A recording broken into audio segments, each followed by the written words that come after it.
जय हिंद स्टूडेंट्स।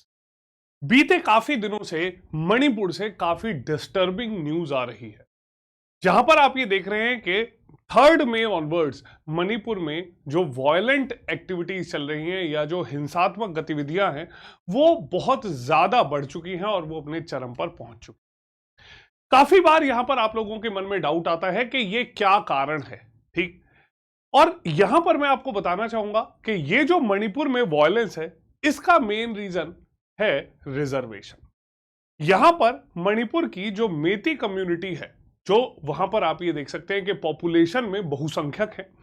उन्हें यहां पर जो शेड्यूल्ड ट्राइब का रिजर्वेशन दिया जा रहा है उसके खिलाफ जो बाकी कम्युनिटीज है, जो बाकी ट्राइबल कम्युनिटीज हैं, उनके द्वारा यहां पर एक विरोध प्रदर्शन किया जा रहा है जो यहां पर बहुत ही ज्यादा अब हिंसात्मक हो चुका है। यहां पर अगर हम न्यूज में देखें तो कल ही आप लोगों ने देखा कि इंडियन पीनल कोड के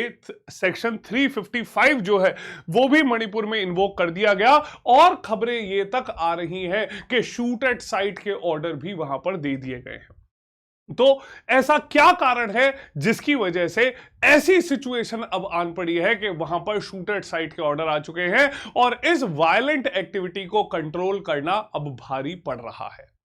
यहां पर अगर हम एक थोड़ा सा बैकग्राउंड समझें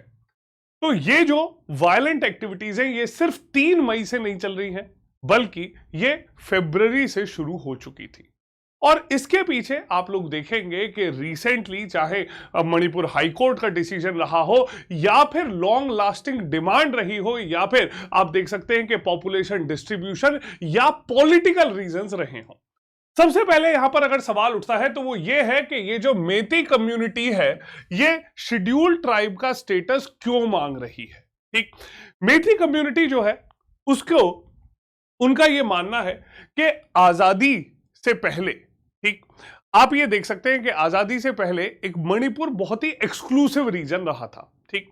उसके बाद जब 1949 में स्टेट ऑफ मणिपुर जो प्रिंसली स्टेट था जब उसे मर्ज किया गया, ठीक, तो वहां पर भी उस समय पर भी मेती कम्युनिटी को जहां पर आजादी से पहले एक शेड्यूल्ड ट्राइब का दर्जा दिया जाता था, माना जाता था, वो दर्जा अब खत्म कर दिया गया। ठीक, जिसके बाद से ये लॉन्ग लास्टिंग डिमांड उठती रही और मेती कम्युनिटी जो है उसका ये कहना है कि क्योंकि ये जो मणिपुर का इलाका है वो आसपास के काफी ऐसे इलाकों से जुड़ा हुआ है जहां से बहुत ज्यादा घुसपैठ होती रहती है और इलीगल माइग्रेशन भी बहुत ज्यादा रहता है, तो हम लोगों को अपने कल्चर को बचाने के लिए, अपने रीजन को बचाने के लिए यहां पर कुछ एक्सक्लूसिविटी मिलना या एक्सक्लूसिव स्टेटस मिलना बहुत ही ज्यादा जरूरी है। अब इसी संदर्भ में 10 साल पहले एक शेड्यूल्ड ट्राइब डिमांड कमेटी बनाई गई थी मणिपुर में 2012 में। ठीक है, और यहां पर आप ये देख सकते हैं कि दोबारा से ये जो कमेटी थी इसने रिकमेंडेशन उस समय पर दी गई कि मेती कम्युनिटी को शेड्यूल्ड ट्राइब का दर्जा दिया जाना चाहिए, बट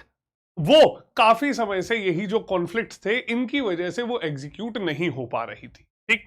अब मुद्दा ये उठा कि ये एकदम से इशू कहां से उठ के सामने आ गया। ठीक, अब यहां पर अगर ट्रिगर पॉइंट की बात करें हम, ठीक है, कि इमीडिएट एक्टिविटी क्या रही कि जिसकी वजह से यह आंदोलन इतना ज्यादा बढ़ गया, तो अभी रिसेंटली पिछले ही महीने यहां पर मणिपुर हाईकोर्ट ने यह डायरेक्शन दे दिया राज्य सरकार को कि जो ओल्डर रिकमेंडेशन थी कमेटी की, जो 10 साल पहले वो रिकमेंडेशन आई थी, उन्हें जल्दी से अब एग्जीक्यूट किया जाना चाहिए। ठीक है, अब ये जो एग्जीक्यूट किया गया उसके बाद ऑल ट्राइबल स्टूडेंट्स यूनियन जो है उन्होंने एक सॉलिडेरिटी मार्च जो था वो निकाला। उन्होंने कहा कि यहां पर ट्राइबल कम्युनिटी के जो लोग हैं उनके साथ अब हम भावनात्मक तौर पर जुड़ते हुए कि ये हाईकोर्ट का डिसीजन जो गलत दिया गया है उसके खिलाफ उन्होंने एक सॉलिडेरिटी मार्च निकाला और यही जो सॉलिडेरिटी मार्च है यही वायलेंट हो चुका था। ठीक, एक तरफ जहां पर मेती कम्युनिटी जो एक बहुसंख्यक आबादी में है, ठीक, वो अपनी डिमांड अपने कल्चर को बचाने के लिए कर रही थी, उसी के अलावा जो दूसरी कम्युनिटीज हैं उनका यह मानना है कि मेती कम्युनिटी जो अभी से बहुसंख्यक है, अभी से डोमिनेटिंग कम्युनिटी है, अगर उन्हें शेड्यूल्ड ट्राइब का भी दर्जा दे दिया गया तो ये जो लैंड्स हैं इनके ऊपर भी इनका कंट्रोल हो जाएगा और अभी तक ये जो पहले ही इतने डोमिनेटिंग है ये हमारे जो अधिकार हैं उन्हें भी खा जाएंगे। ठीक, अब जो बाकी कम्युनिटीज हैं उनका यह कहना है कि मणिपुर में अगर पॉपुलेशन डिस्ट्रीब्यूशन की बात की जाए तो मेती कम्युनिटी जो है वो 53% पॉपुलेशन कम्युनिटी यहां पर कंट्रीब्यूट करती है। इसके अलावा बाकी कम्युनिटीज की अगर बात की जाए जिनमें सबसे प्रोमिनेंट क्यूकी कम्युनिटी यानी कुकी ट्राइब जो है, ठीक है, उनका यह मानना है कि मेती कम्युनिटी को शेड्यूल्ड ट्राइब का दर्जा नहीं दिया जाना चाहिए और यह एक नॉन ट्राइबल कम्युनिटी के तौर पर देखा जाना चाहिए। अब अगर मणिपुर के रीजन की हम बात करें या फिर ज्योग्राफिकल डिस्ट्रीब्यूशन की बात करें तो मणिपुर का जो 90% ज्योग्राफी है वो हिली टेरेन है। ठीक, और जो 10% वैली का इलाका है वो इलाका आप देखेंगे कि इम्फाल के आसपास वहां पर मेती कम्युनिटी रहती है। ठीक है, इसके साथ साथ यहां पर जो ट्राइबल कम्युनिटीज हैं उनका यह कहना है कि 60 एमएलए जो मणिपुर लेजिस्लेटिव असेंबली में है उनमें से 40 एमएलए